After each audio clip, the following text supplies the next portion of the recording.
Introducing the Bite Me Cannabis Club. The Bite Me Cannabis Club aims to be an inclusive online space for cannabis lovers. Whether you're simply curious about how cannabis can improve your life or you're fully seasoned, there's always more to learn. When you join the Bite Me Cannabis Club, you'll have access to like-minded people interested in cannabis, monthly workshops, live Q&As, recipes and recipe swaps, digital cookbooks, fully functional chat feature, and a whole lot more.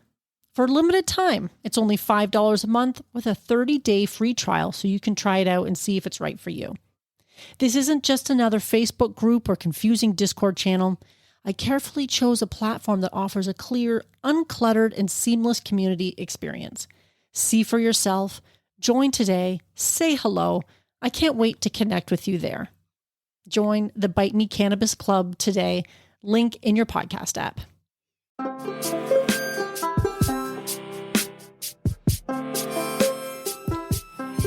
In this episode, we're doing chocolate avocado mousse, a quick and easy dessert that you can infuse and make and have in your belly in probably less than 10 minutes. Welcome to Bite Me, the show about edibles where I help you take control of your high life. And who am I? I'm your gracious host, Marge. I just want to say thank you for listening. Thank you for being here. I really appreciate you. And I hope you enjoyed this episode. Let's get right into it, shall we? Although I guess before we get right into it, just a little bit of stuff from the past week. I've been making up edibles as per usual, making some tea from my already vaped cannabis coming from my Dynavap. But if you're using a different dry herb vaporizer, guess what? The same thing applies. You can use that used up bud that looks toasty brown but not burnt. Well, that's decarbed cannabis, my friends. Don't throw it away. Keep it. Keep it in a jar. I keep mine. It does take a bit for it to add up because I'm not a heavy smoker, but when it does pile up a little bit, you can use it to make, I've been using it to make tea. I haven't really used too much for it that I can think of for other things. Although I did make something recently. What was it? Fuck, I've done so many episodes at this point. I can't quite remember, but I've used it to make something else, but I can't remember what. But the beauty of that, of course, is that you can skip the decarb. You are decarbing while you're smoking. How amazing is that? So I will let that go for the minute and get off my dry herb vaporizer soapbox. But if you are thinking of smoking cannabis, that is such a fantastic way to do it. Let me know what you like to use to smoke if you do, or vape or whatever. But one thing I wanted to talk about before I got into this week's recipe is a note that I got from listener Tracy in Ontario, Canada. And Tracy, if you're listening to this, I really appreciate the correspondence that we've had. And Tracy sent me a note recently, and she had in it something that I had never thought about, and I thought it was so wonderful that I really needed to share it. So this is what Tracy said to me. Really enjoy your podcast, not only the topics, but your honesty. I have a suggestion for fellow newbies starting out making edibles. Get a friend involved. A good friend and I started together making gummies and topicals. It was fun. It made it a safe environment to fail in. We now cheerlead each other on, share recipes and experiences, and it's been a blast. Cheers and keep up the good work. Well, Tracy, thank you so much for the kind words. But really what I wanted to highlight was the idea of getting a friend involved. I don't know why I've never talked about that or thought about that before. In this day and age, we're still all suffering through and trying to figure things out during COVID, and we can feel pretty isolated sometimes. It's what a wonderful idea it is to get a friend on board to help you make these edibles. And if they don't know much about cannabis, well, of course, you can always introduce them to the podcast, maybe introduce them to cannabis a little bit and show them all the wonderful things that cannabis can bring to your life, because it really can bring a lot of good things, can't it? And as Tracy suggests, one of the things it can bring is friendship. Why not find a buddy? Because it is such a great idea to have somebody that you can talk to about it in real time. Of course, you're always welcome. Anybody listening that has a question or a query, of course, feel free to send me an email. But it doesn't really quite, it's not really quite the same, is it? The having somebody in your kitchen with you, working alongside you. And that friend doesn't have to be, it could be a spouse. It could be anybody, really. Just anybody you think that would enjoy making edibles with you, or topicals in Tracy's case, or what have you. I really loved that idea. So if you have a friend that you love making edibles with already and you want to give them a shout out on the show, hit me up, bitemepodcast@fastmail.com, or you can always send a message via the SpeakPipe feature on the website, and I could showcase them on the show. I would love to do that. Connecting friends, doing shout outs. I do remember always listening on the radio, and sometimes when people would give shout outs on the radio, do they still even do that anymore? Is this radio still a thing?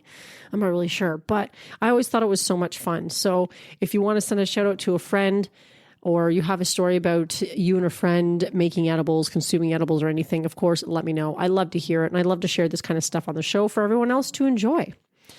And speaking of shout outs, I'm going to give a shout out to my coworker Nico and his girlfriend Haley, who listen to the podcast as well. And I just want to say, hi guys, if you're listening at some point while you're driving, I know you guys like to listen a lot while you're driving. Thank you for listening. I really appreciate it. So, chocolate avocado mousse. Don't like avocado? Well, maybe this one's not for you, but you don't taste the avocado if that helps. This recipe was inspired by Tea God, the Green Organic Dutchmen.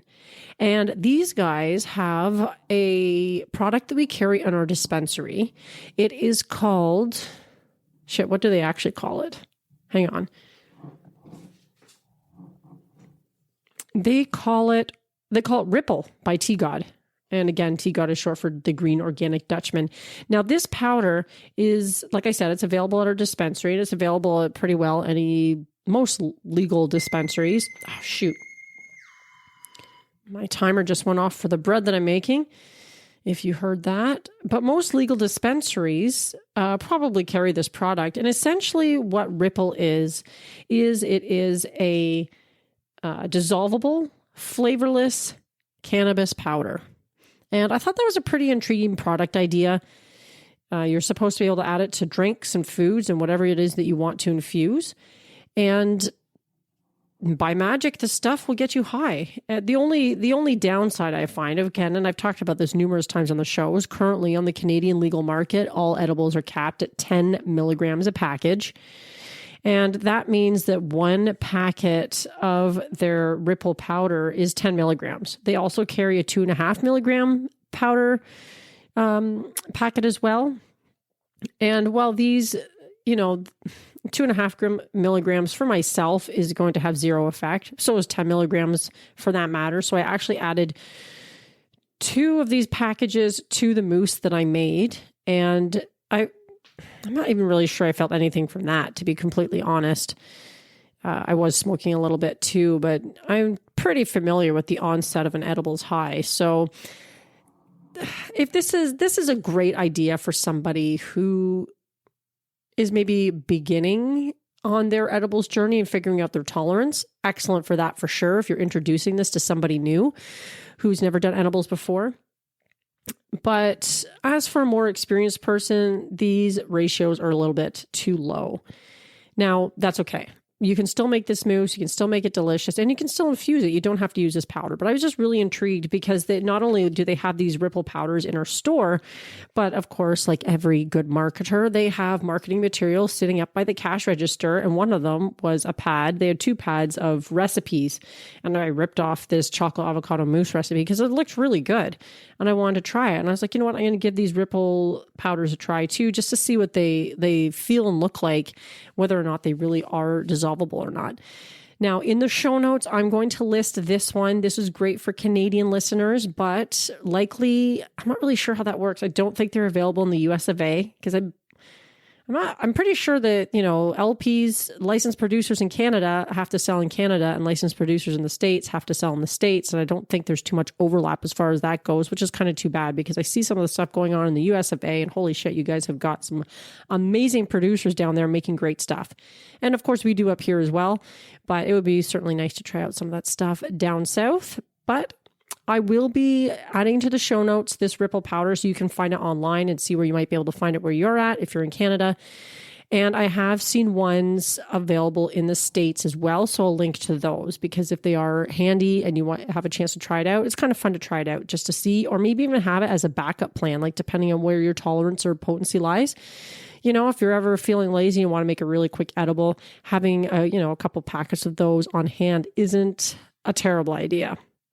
So I grabbed one of these recipes, and it was the chocolate avocado mousse, and it was really good. I have to say, it was really good. So I'll get back to the powders in a minute, but as far as the recipe goes, this one, the way they have it made is actually, I'm looking at it really quickly here, is pretty well a vegan recipe too. So if you're vegan, you can make this and enjoy it. Of course, when I made it, I didn't make it vegan, basically because I used what I had on hand. And all you need for this one is almond milk, cocoa powder, maple syrup, an avocado, vanilla, cinnamon, and salt. And then, of course, your rippled dissolvable powder. And when I made this one, I ended up using milk instead because I didn't have any almond milk in the fridge, and I didn't really want to go out and buy a whole carton of almond milk for 1/3 of a cup. Now, because that's like, I don't know, I just don't drink a lot of almond milk, and I had milk in the fridge already. I didn't want to have to make an extra trip to the store. Yes, I could have, if I was feeling really lazy, maybe order something on Instacart. Have you ever tried Instacart? I am an affiliate for that, but it's kind of crazy just to do it for one item. So I used the milk. It worked great. And I used, I think it was homogenized milk. So like a fattier milk, and it worked fine. It worked great. I imagine that the almond milk would have been nice because it would have imparted sort of a slightly nutty flavor to it, I'm sure, but I didn't have that on hand. You could probably also use, if you had it, even a heavier milk, like a cream too. I'm sure that would have made it really delicious as well. So don't feel like you have to stick to the almond milk if you don't have it on hand, but you have everything else. Try it with the regular milk, and you'll probably be pleasantly surprised at how well it turns out. Now, it also called for avocado, and I did have an avocado, but you know how sometimes, like I had these avocados sitting on the counter, and I think a couple of them got a little neglected. And you know how sometimes you buy avocados and you have them in that netted bag, and you bring them home from the grocery store and they're hard as a rock. And then you sit them on the counter and you're like, okay, these will take a few days to ripen. And then they do, and they seem to ripen all at once, all at the same time. And suddenly you're eating like 3 avocados a day. Well, this is one of the tail ends of one of those bags, and this avocado didn't look that great when I opened it up. You know how they kind of go sort of half brown inside, and I'm sure they're fine to eat still, but they really look really unappetizing. So I picked out all the good stuff. Now, this recipe calls for a half avocado, but the avocado, if you have a small one, you could probably just use the whole thing. I would encourage you to use the whole thing, and I'm going to tell you why. I'm so sick of finding half avocados in the fridge. Have you ever found a half avocado in the fridge like 2 days later and you're like, ew, gross, it looks disgusting, and obviously you're not going to eat it? I know people put half avocados in the fridge, and I've been guilty of this myself, thinking, I'm just going to eat it later. I'm going to have it tomorrow morning or whatever. And then you don't, because usually by the time you get back to it, it's turned all brown and again, looks super unappealing. So I just didn't want to do that. And of course, this avocado was all kind of gross anyway. So I picked out all the good stuff. And then I had some frozen avocado in my freezer, and I threw in a few pieces of that just to make up for the avocado that I had to compost because it looked disgusting. And the advantage of using some of the frozen is that it kind of cools down your mousse right away, which means you can serve this at room temperature, or you can chill it first. And if you're liking it chilled, it is pretty nice with the chilled, then you can kind of, the frozen avocado sort of lent itself to a quick chill, if you will, which is sort of a little bit of a life hack, if you will. And it worked quite well. And you don't need to add too much. I just added a few pieces of this chopped avocado. And I have to say, I love having frozen avocado in the freezer, so that I can add it to smoothies and stuff like that really quick and easy, because of the aforementioned problem of having avocados ripen too quickly and not being really at the right ripeness when you need it. They never seem to be exactly the way you need it. Now, the other thing I found when I was making this is that this recipe, as it was written, was for one serving. which was kind of nice because I was looking to make an edible one evening after work. I was tired. It had been a long day. I had been busy doing other things after work too, and I wanted something quick. And I was just like, you know what? I had bought these like dissolvable powders a few weeks ago, and I was like, I am going to finally give this a shot. And the recipe literally took like not that long at all to put together. I was less than 10 minutes, and I had probably eaten it within the 10 minutes that I started to make it. But I found that you're supposed to make it in your blender. And I found that because there is so little ingredients, and I have a bigger blender, it just really, this recipe lends itself well to making in larger batches. And it's just the frozen avocado that I happened to throw in was just like, going all over the place in the blender, and it kind of splashed up all the sides, and you really had to, scrape it down to make sure you weren't wasting any product, because obviously it's all going to be infused and stuff. So this one would do much better if you have a smaller blender or a smaller blender cup to put it in. And I don't have one. It made me think one of these days I should probably get one. But if you have like a little NutriBullet or something like that, or just a smaller blender cup that you can put on your blender, it would do really well. Or alternatively, if you want to increase the batch and make it into a larger batch, because it would just blend easier if you have more in the blender. Like, it really doesn't call for a whole lot of ingredients. The one serving is literally one serving. So that was really my only complaint about making this recipe, is that having a smaller blender would lend itself well. Now, let's say you don't have any powder, or you go to the store and you're like, oh my God, they're so expensive. Because I do find the powders to be a little pricey in our store. I forget what their cost, about $7 Canadian. And that's and then there's tax on top of that. So you're putting in a couple of these dissolvable powders into this recipe for one serving. That was like a $15 mousse that I just made, with all the rest of the ingredients costing me quite a bit less than that. So it is an expensive way to do it. And I don't blame you if you're like, well, I don't really want to go that route. How can I make this without doing that?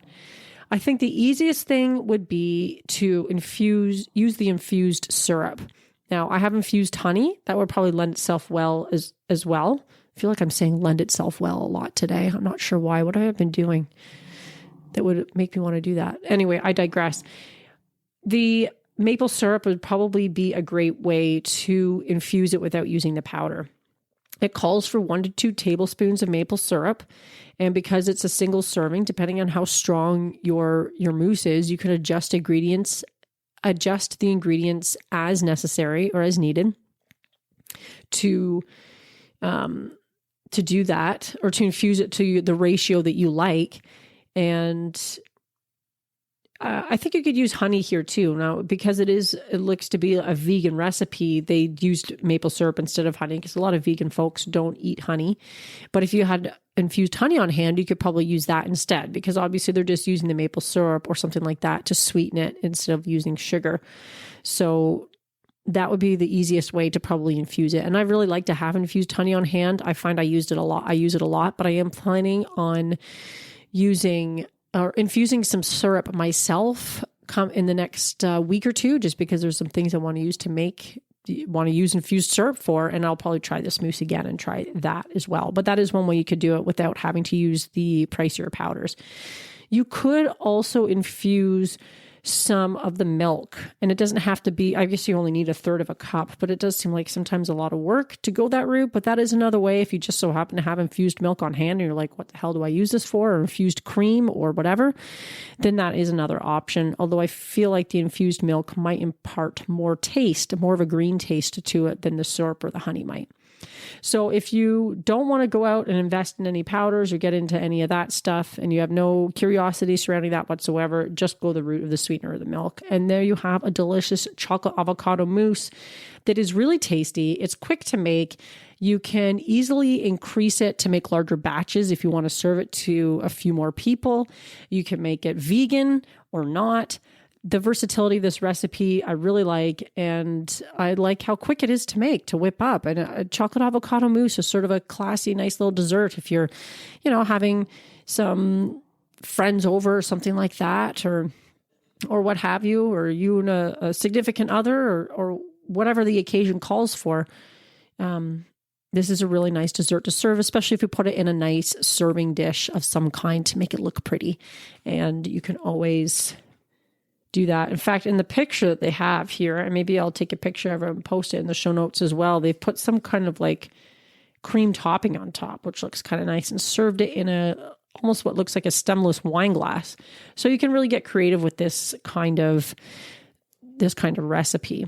And, it's a great recipe to have on hand if you want to have it non-infused. Perhaps you have guests who don't want it infused, in which case you have to get a little more creative, but sometimes that's where the dissolvable powders come in. You might be able to stir those in afterwards, although of course they're probably better otherwise, but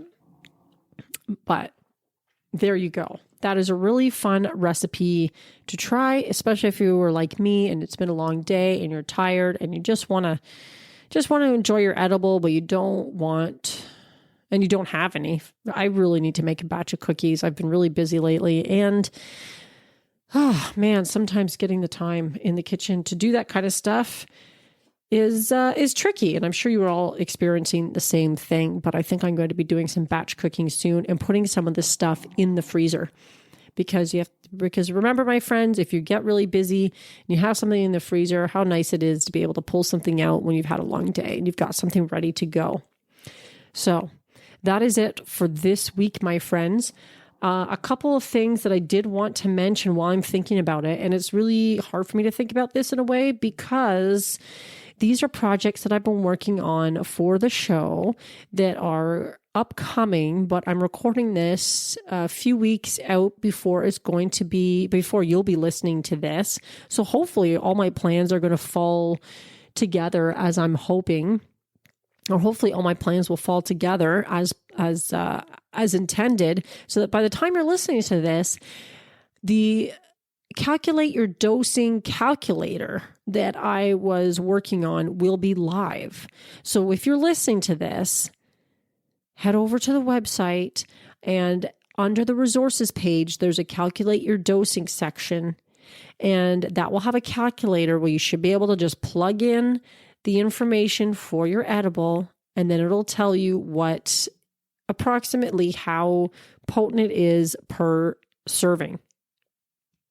And for those of you who, maybe you've been to the site, maybe you haven't, but I did have the steps on how to figure it out yourself, and that will still be there because, some people are more math inclined than others, but it also gives you the rationale behind the calculations too, if you're just using the calculator. But the idea is that if you're making something and you want to know sort of the range of potency for yourself, or if you're giving it to somebody, especially as the holiday season gets closer and people are going to be probably making and sharing edibles, it's always good to have a good idea of how potent they are when you're consuming or giving them away. And I'm hoping that this will make it easier for you guys so that you have a handy place to go and just figure out how potent things are.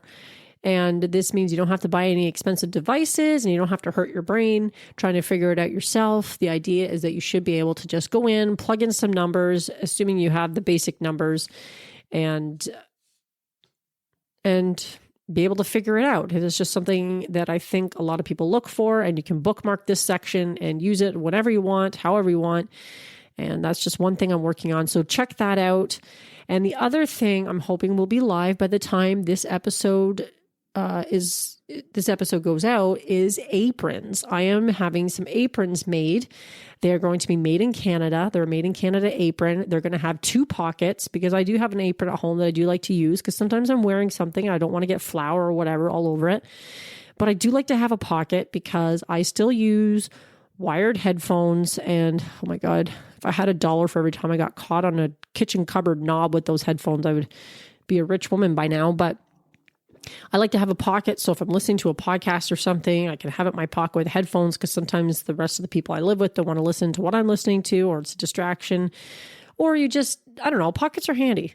More things should have pockets. More women's clothing should have pockets, but that's a whole other discussion for another day. So these aprons are going to be Canadian made. It was important to me that they're made in North America. They're going to have pockets, and it's going to have the Bite Me show about edibles logo on the front. And I'm not having too many of them made just to see how it goes, because I've never done anything like this before in this particular show or any other point in life before. And if you're interested, they will hopefully be live on the website and you can buy one and enjoy wearing your Bite Me apron in the kitchen while you're making edibles. Maybe even listening to the show while you're making edibles. Holy, full circle right there. Isn't that amazing? So anyway, hopefully those will be live too. And I'm kind of excited about that. So how else can you support the show? Well, as I've said before, you're doing it right now, my friend. You are listening. And by listening to the show, you are supporting the show. You can also support the show by subscribing to it so that you get the shows as soon as they come out. They come out every Thursday at 8 a.m. Eastern Standard Time. You can support the show by reviewing it. There'll be a link in the show notes. I think it's something called Love the Podcast or something to that effect. And you can go on and leave a review. And I love to read reviews out now that I have one place where they all go and I can see them. I do like to read those out, so I can do that too if you leave one for me. You can also support the show by using my affiliate links when they appear in the show notes, if that's something that you want to do. And just remember, if you use any of those, that is at no extra charge to you. I do get a small commission. Usually it's very, very small, but that is at no extra charge to you. That's just another way that you can help out. And you can also support the show by buying me a cookie through the Buy Me a Cookie platform, I guess. And that's another way. So there's lots of ways. And like I said, you're already doing it. And really right there, that's amazing. Just the idea that somebody out there is listening to me right now. Thank you, thank you, thank you. So keep listening, my friends. I hope you give this recipe a shot. Let me know what you think. You can send me a message, bitemepodcast@fastmail.com once again. And of course, if you want to message me on Instagram, that is the platform I'm probably the most active on. But you can send me messages on Facebook as well. I probably will get them eventually, maybe not as quickly. But yeah, I love to hear from you guys. It really makes me happy and puts a smile on my face. And that's it for this week, my friends. Stay high.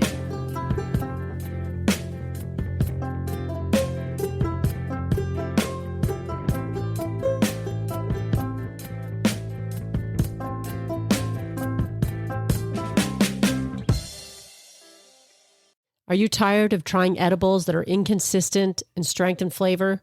Attempting to figure out your tolerance? Do you want to take control of your edibles experience and find the optimum combination of factors that results in the best outcome? If so, this edibles journal is perfect for you. The Bite Me Edibles Journal provides a convenient and organized way for you to track and record your edibles experience, whether it's homemade edibles or store-bought. It includes 48 fillable pages.